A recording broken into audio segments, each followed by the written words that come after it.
Hi Dick, I hope you're doing well. I'm going to try to keep this video short so it goes through quickly with our slow internet up here. As far as handles go, I've got about 3 or 4 different ways that I do this. So I have a North Star extruder. These are 2 dies that go in there. This is a handle die. Unfortunately, when you use their extruder, you have the design that they send. I'm working on actually customizing one, but their die cutter, you can order these dies custom with your own design, but they're busy.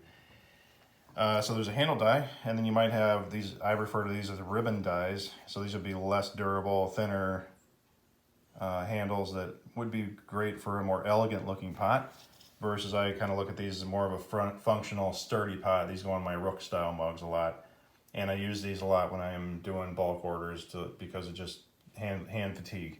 Otherwise, if I have more one-off type mugs, I'm going to do traditional pulling of a handle, and or what I'm going to show you today. I really just pull handles for the most part.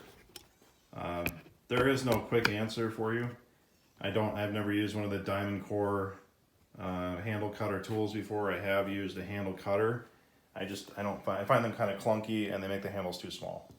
So I'll go over how I pull a handle and see how that works for you. To be honest, the fast answer is just practice.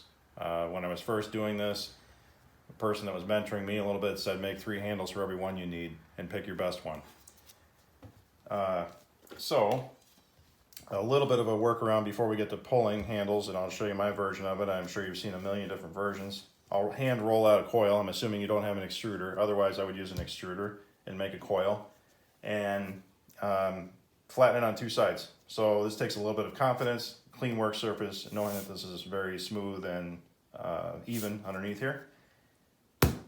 So I have a flat side now and another flat side. And the reason that takes practice is sometimes I go a little cockeyed or whatever and I end up with some kind of weird shape.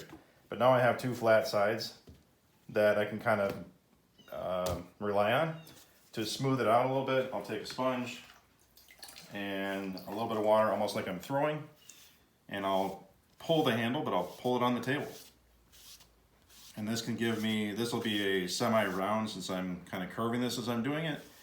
Half round handle with a flat bottom. If I want more of a half round on both sides, I can roll this over when this dries a little bit so it doesn't stick to the table too bad. As far as thicknesses go, this also allows you to stretch out and thin down the clay a little bit.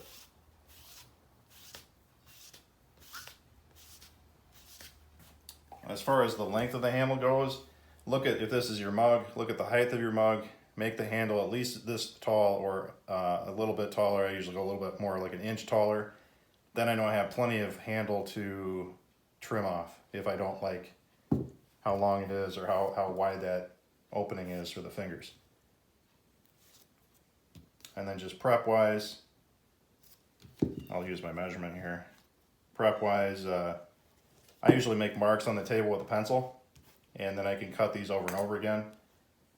So now I have a flat side and a round side and some nice-ish edges, and as it firms up, the more it firms up, as you know from your experience already, you can do some more smoothing and adapting the handle the way you'd like to see it. As far as pulling a handle goes, just want to make sure I'm in the frame here again. Yeah. I have this udder shape that I usually make. So I start with a ball, however it comes out from my mixed clay, make it into that udder shape. As you probably realize already, if you don't have access to a mixer or reclaimer, hand reclaiming is super fun. And if you're buying bag clay, then you're like, well, every one of these I waste. I get it. So the extruder or this method of kind of the hybrid pulling might save you some clay. Otherwise, I'm going to keep one hand dry, one hand wet, and this is about stretching or pulling the clay. I'm sure you know this already, you've heard this already. I keep rotating, keep it round for now. Plenty of water, like when you're throwing on the wheel. Little teeny increments of pressure, and take your time. Keep this handle pretty thick for now. And again, you want to make this longer than your mug is. Always count on this little end here as being waste or cut off, and probably up to about here. So the usable handle for me is right in this range. Once you have achieve that length plus a little. Then I stop rotating, and I'm going to change my grip to more like this. I'm over exaggerating a little bit, but now I do 180s. 180s or 90s? I guess it's about a 90-degree turn. Okay, once you get this little clunky thing down here, pinch that off. Your hand is hitting that every single time, and you can end up tearing your handle in the middle. Taking my time. Okay, so now I have a round side, a flattish side, and it's going to go on the piece like that. I do like to do a little bit of a finger groove, thumb groove. This takes a little bit more practice. You could probably lay this on the table again and do it on the table. That might give you a little more control. And in these handles, I typically hang on the edge of the wedging table or wherever I'm working, assuming that I have control of that space.